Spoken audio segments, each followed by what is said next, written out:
Puji Tuhan, saudara-saudari yang terkasih dalam Tuhan Yesus Kristus. Selamat berjumpa kembali dalam program Roti Hidup Mana Surgawi. Hari ini kita akan melanjutkan Bible Study kita dalam kitab Kejadian, bagian ke 148, dengan tema Mendirikan Mezbah dan Mempersembahkan Kurban, bagian pertama. Ayat Alkitab yang akan kita baca, Kejadian pasal 8 ayat 18. Lalu keluarlah Nuh bersama-sama dengan anak-anaknya dan istrinya dan istri anak-anaknya. Kejadian pasal 8 ayat 20.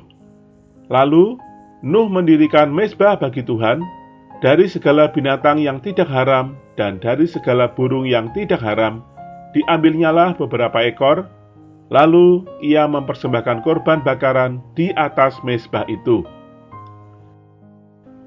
Saudara-saudari, setelah bumi benar-benar kering, Nuh dan keluarganya beserta seluruh hewan keluar dari dalam bahtera.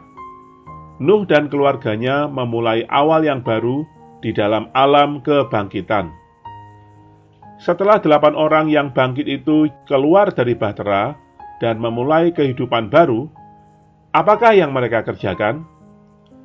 Setelah mereka keluar dari bahtera, ada 2 hal yang mereka kerjakan.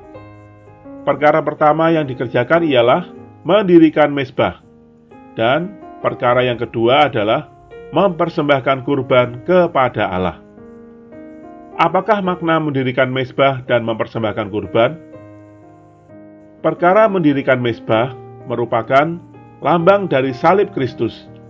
Kita perlu mengetahui kebenaran bahwa setiap anak Tuhan harus memikul salib, menyangkal diri, memiliki tekad menderita, barulah kita layak menjadi pengikut Kristus.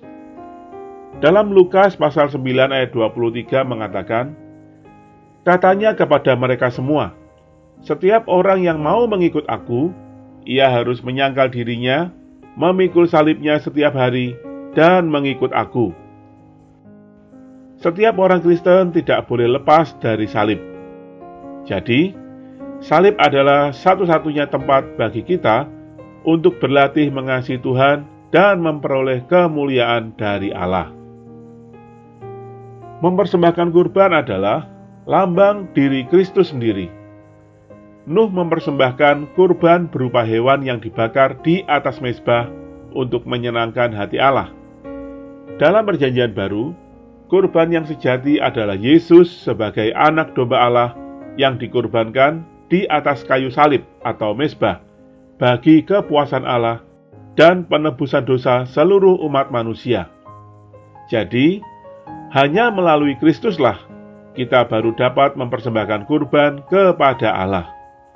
Tanpa Kristus sebagai korban sejati kita, maka persembahan kurban kita tidak mungkin menyenangkan hati Allah. Tuhan memberkati. Mari kita berdoa. Tuhan Yesus, Engkaulah kebangkitan dan awal yang baru. Aku perlu setiap hari membangun mezbah dan mempersembahkan kurban kepadamu, agar Engkau marem dan puas. Ajar aku setia dalam perkara ini ya Tuhan. Amin.